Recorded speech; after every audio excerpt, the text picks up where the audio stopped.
The other side of systemic racism. A decade ago, my dream was to be a scientist. I saw that humanity's potential could be unlocked through the power of technology. As I was pursuing higher education, I found myself discriminated by the system and hated by some of my peers for my ethnicity. Even though modern day occurrences of racism are relatively rare compared to previous generations, a new cause for racial division and infighting for Americans has garnered the support of many Americans under the guise of social justice. When I was attending college, I was not the best student. I worked hard, I tried helping others, and I reached out for help when I needed it. I thought learning was more important than grades, and most of my quarters were quite challenging. I was able to enter into my desired majors during my first year of school. I studied business administration finance option from the Foster School of Business and material science engineering from the College of Engineering. However, as time went on, I started caring much more about the lack of community I was seeing amongst my classmates. Academic misconduct was pretty common, as there was a limited number of students that could participate in the capacity-constrained majors. What disturbed me profoundly was the number of suicides amongst the students studying the STEM subjects. Mental health issues amongst the students were becoming the rule rather than the exception, and many experienced social isolation and a pressure to perform. Everything was about getting rewarded with a job from the system, no matter how many people you had to step over.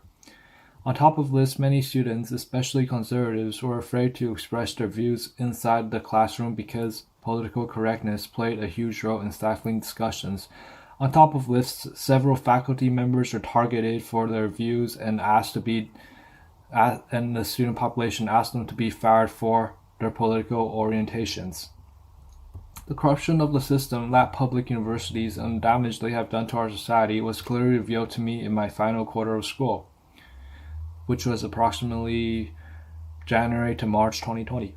As I was trying to find support for my idea of synergistic grading, I attended an event about diversity in STEM. While there, I talked to someone in charge of writing grant proposals. I learned that the NSF, the National Science Foundation, was awarding grants based on the racial and gender composition of the people involved in the labs. The example he gave me was something like this.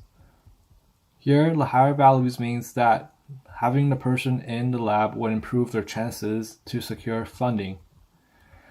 A white Asian male like myself would be given a 1, a white or Asian female a 2, a black Hispanic or Native American male will have a 3 score, and a black Hispanic or Native American female would get 4 points. The more points you get as part of the laboratory composition, the better your chances of securing funding.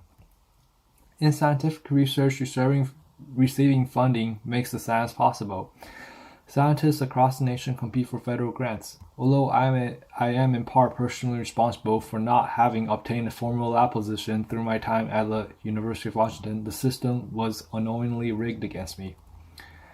Lack of experience in scientific research in the lab really hurt when it came applying for internships. Out of the almost 50 applications I've sent out, I've never gotten a single interview for an engineering intern position.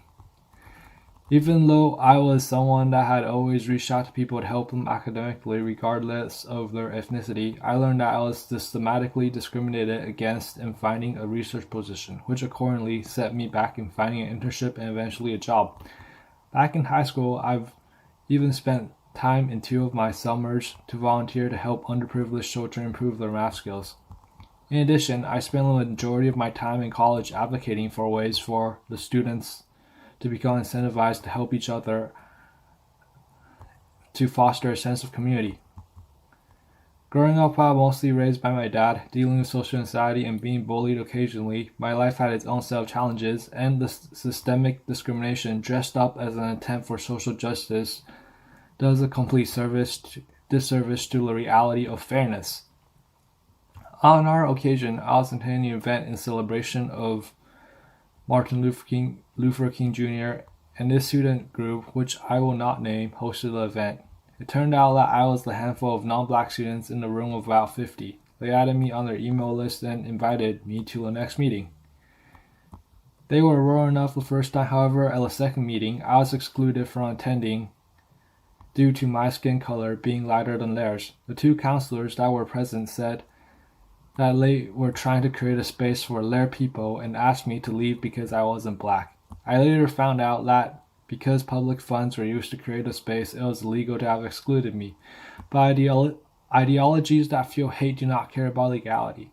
Out of my almost 2 decades in the United States, this was the most overt display of racism I've ever experienced. The communists will use laws against people that abide by laws, but not follow the laws themselves in an attempt to portray themselves as more moral than the established laws. But why did this happen? What were the larger forces in play? I like to begin by saying that most of the faculty and staff at the University of Washington was pleasant, courteous, and genuinely wanted to make a positive impact on the lives of the students. After all, developing young children and aspiring to create a better world is one of the most fulfilling things to do in life. Because of the students' perceived victimizations, they equated having white skin with their oppressor. In developing this deep-seated bias against those with white skin, they accused me of a crime that neither me nor my ancestors have engaged in. While slavery was a reality and capitalism favors those with capital, holding a grudge based on perceived injustice for something completely out of your control and way in the past is early to cause personal and civil strife. In believing that your skin color has made you a victim, you instead have victimized others based on their skin color. Having excluded me based on my skin color, they have taken the historic place of the very white supremacists that defended slavery, supported segregation, and excluded black people from opportunities.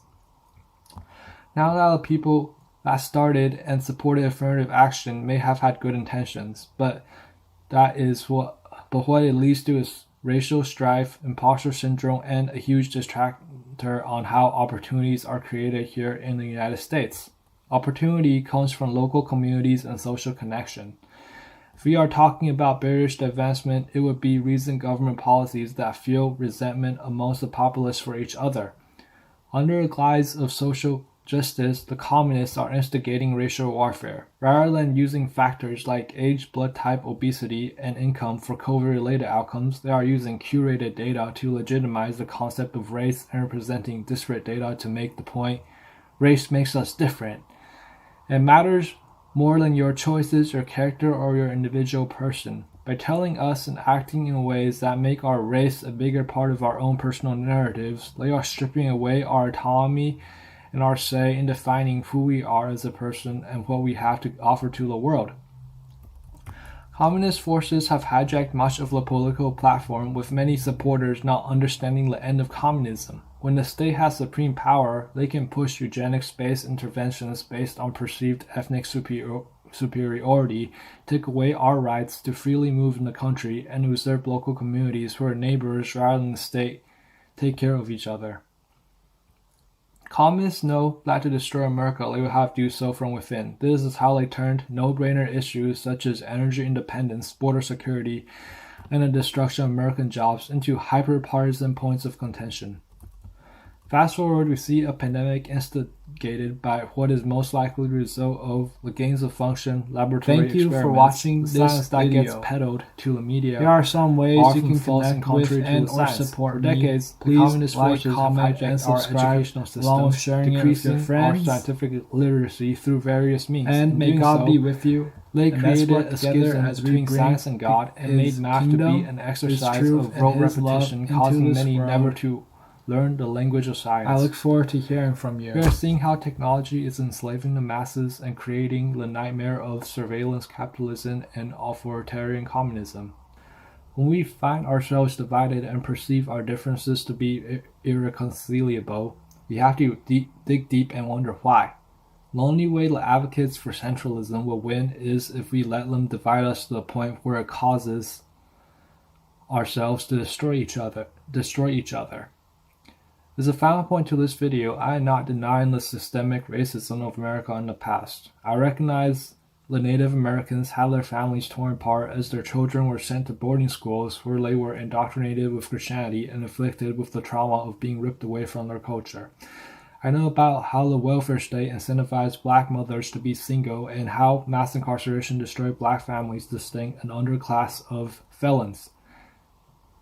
These are very real grievances, and it will take much work to implement the concept of equal opportunity. It does start with strong local communities and social connections.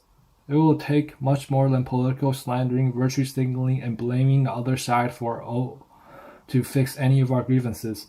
We have to start with the truth, and we have to expose communism for what it is, a vehicle for a select few to gain power through the imposition of a nation state. It isn't about race, it's about the racial tension that threatens our unity. It isn't about economic welfare. It's about getting the masses violent enough to topple the existing system so that they can seize power. Communists, the means are not significant in themselves. They will do whatever they can to cause instability in order for them to obtain their power. When we are met with rhetoric that causes us to hate each other for the color of their skin, their religion, or their political affiliations, you have to call it out and you have to expose their agenda. No matter whether it comes from the right or the left, it is through the ways of hatred, profit orientation, and deceit that we would dehumanize others and justify inhumane acts. Not the liars. Yell it across the streets. Let your neighbors know and be one that deals and lives in truth. How do you win against the rhetoric and an enemy that will lie, cheat, and steal? The first step is awareness. Communism works to demoralize whoever opposes the centralization of power. It will take personal courage and higher standards from all of us. When we tell a lie, it takes away the future worth of our words, and it makes us no better than those people that seek to destroy us. Rather than thinking that someone else has to lose for you to win, find a better way. For every instance of competition, there is always a better way to cooperate. Change the game matrix so that your actions are mutually beneficial, and be brave enough to share your stories, to show how these forces have affected you so that we can band together through our shared narratives and fight back for our freedoms.